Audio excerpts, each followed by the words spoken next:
What is up, everybody? Welcome back to another episode of Retro Hoop Collectibles. This is our weekly hobby news update. Also includes the PSA update for the week. Before we get into any articles, before we get into any news or anything like that or any data, just a quick word from our sponsor, Card Hedge. If you're not familiar with Card Hedge, it's an online pricing analysis and collection management tool. You guys see me use it all the time on the channel. I use it to check the value and market trends of different cards that I have. You can check the value of raw cards or graded cards from all the top grading companies. They have all that information pulled there on the site. Online pricing analysis tool is constantly being updated with up-to-date pricing in real time. Card Hedge also has a massive catalog of cards that they have on the platform, and it's growing by the thousands every single day. My favorite thing of all is the comparator that they have, which allows you to compare different prices of the same exact card, but in different grading from different grading companies. So that's really handy whenever you're trying to decide where to send your cards off to get graded. They follow all the prices for all the top sports cards, as well as NFTs and Top Shots, if you're into that. And some more other things that they got currently in development. They're offering a 7-day trial to give you the opportunity to take it for a test drive. Click on the link below if you want to visit the website and get more details. All right, so some movement, some news of note. I want to share this with you guys. Fanatics is on a full-blown takeover. Gentlemen, in exactly 5 days, we will be $100 billion richer.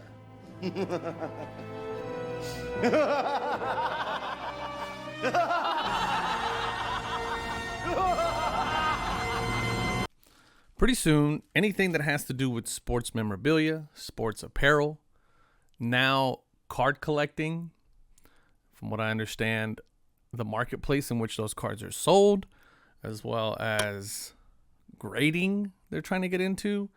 They already bought Topps.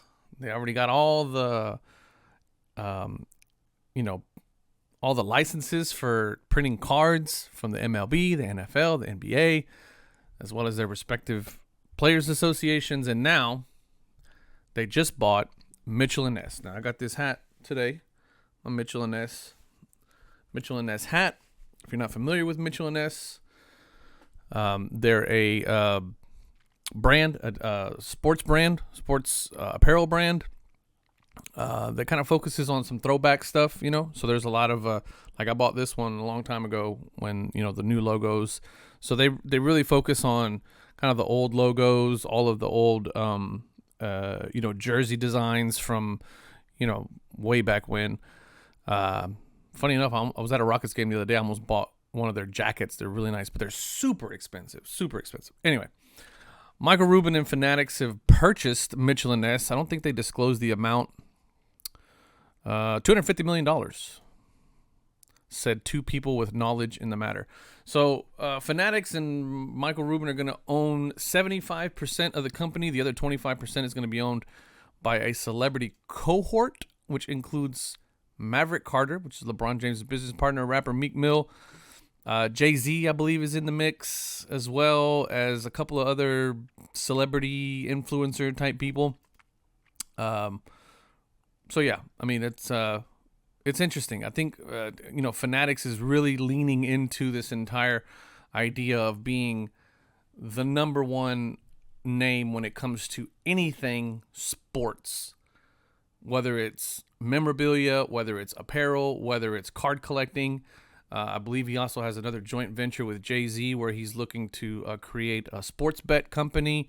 He's really trying to corner the entire market here. And I really don't know what else he would need in his portfolio to really have, kind of a monopoly on everything. It's starting to seem kind of monopoly-ish, if you ask me.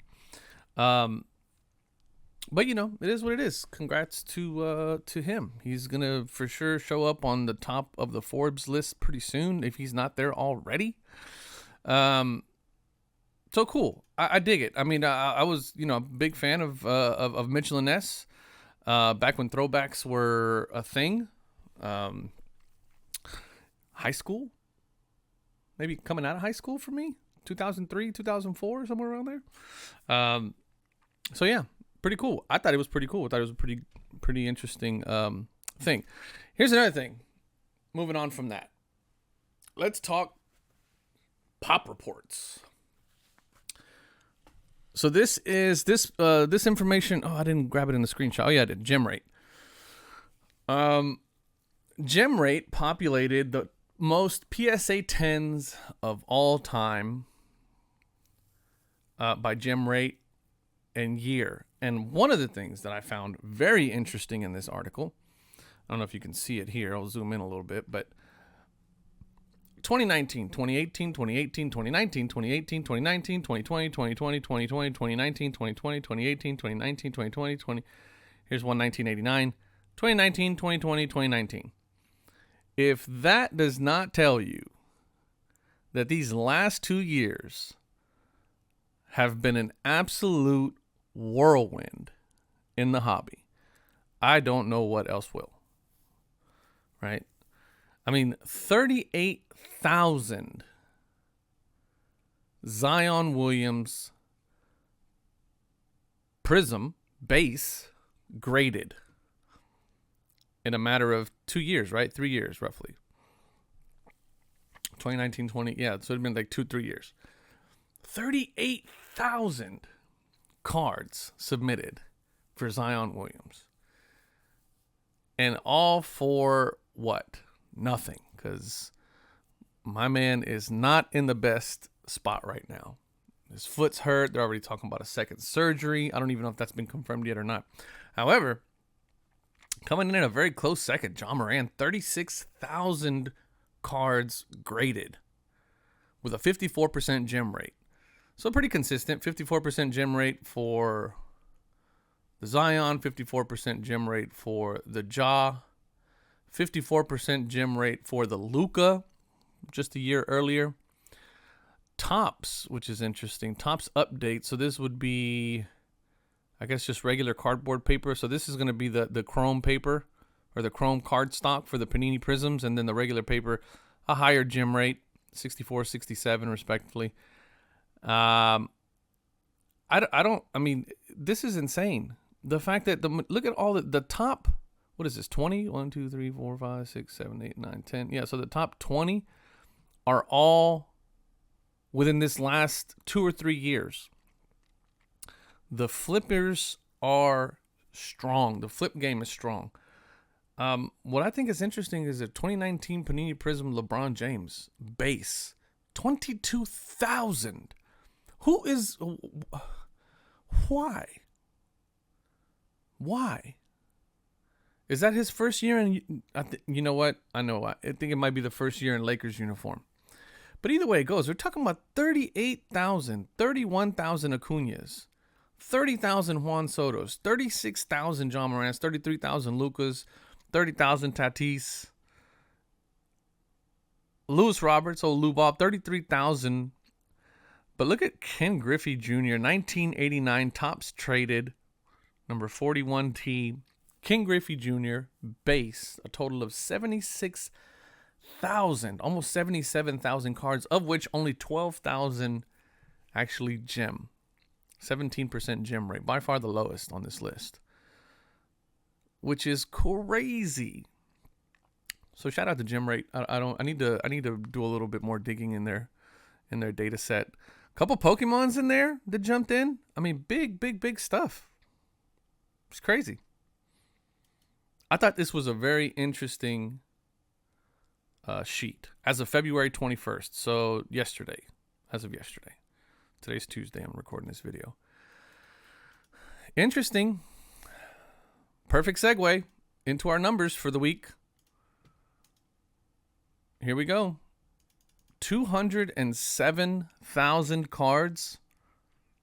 207,600, give or take, 50 or so. And what's that average look like? 195,000 is the 6 month or the 6 week average. So they're chugging along. I mean, this is essentially what the last 4 weeks have been about.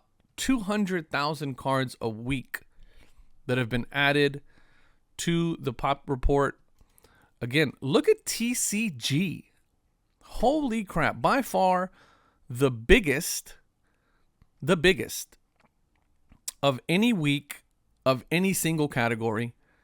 80,000 cards, 80,000 TCG cards were graded this week. That is insane. I don't think there's ever been a single category to grade that many cards. Even basketball.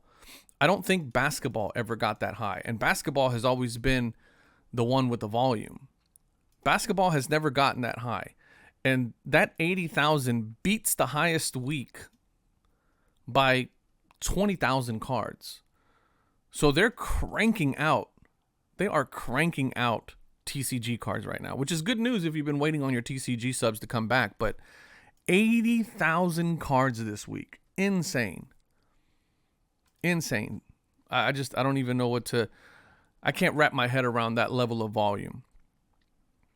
I wish we knew more about how many people they have grading. Because, you know, obviously we've talked about how they doubled their output, but if they haven't tripled their workforce, I just don't know how they're getting to these numbers here. This is crazy. 200,000 a week, but still 80,000 TCG cards in 1 week. So hopefully, if you sent in some TCG cards a year ago, or 12 or 13 months ago, you should probably be seeing some of your stuff come back. I'm unfortunately, I haven't seen anything move on my order yet, so we'll see how that goes. But thank you guys for watching the series. As you know, we've kind of switched it up a little bit. It's not just the PSA update. I take a couple of noteworthy news articles that I think are interesting, but we'll continue to do so. I appreciate you guys watching. Don't forget to comment, subscribe, like, all that good stuff. Share it with your people. As always, I love y'all. Peace.